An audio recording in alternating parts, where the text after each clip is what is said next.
Good day, everybody. I greet you in the name of Jesus Christ. And yet, out of a cold, wintry Stellenbosch, we're going to read out of Matthew 4, verse 4. It says, "But he answered and said," that is Jesus, "It is written, man shall not live by bread alone, but by every word that proceeds from the mouth of God."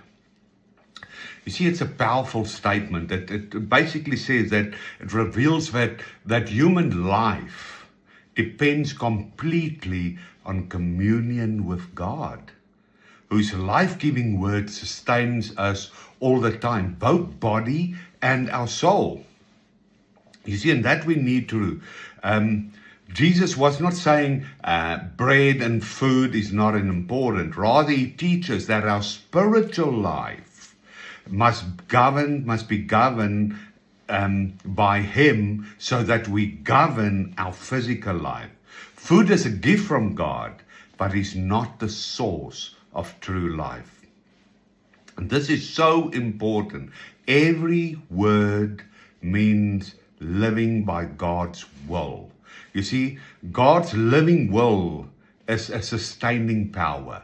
And that's what we need to make sure, that we in this communion, this theosis, this participation with him, that we basically echo the words of God all the time. And this is why it's so important to nourish ourselves, to cleanse ourselves, to wash ourselves with the Bible, with the Word. Because Christ, who is the eternal words inside of us, and we need to pray a lot. We need to participate in the communion. And we need to be obedient to God and his commandments. You see, by this word and by this unity with him and learning his words, we stand strong against all temptations. And that is so important.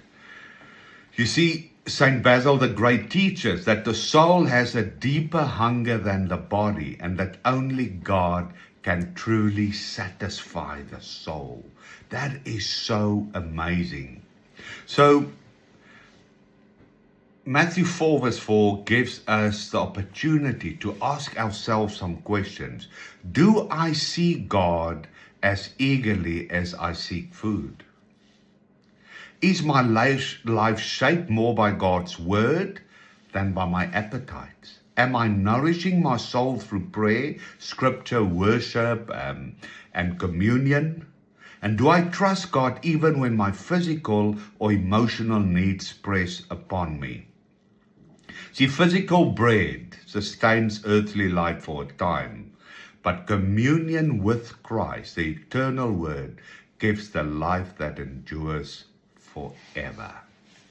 So let's get into that place of communion and unity, where our eyes and everything about us is fixed on him, where our desire is to be the echo of his words, where we hear the words of the Holy Spirit so clearly that when we speak it, it's yea and amen, and that we give life and we sustain life in the fullness of God, and we become also instruments of resurrection, that which is in the earth and the natural does not control us or lay our pathways, but that which is in the Spirit and the words of God into eternity.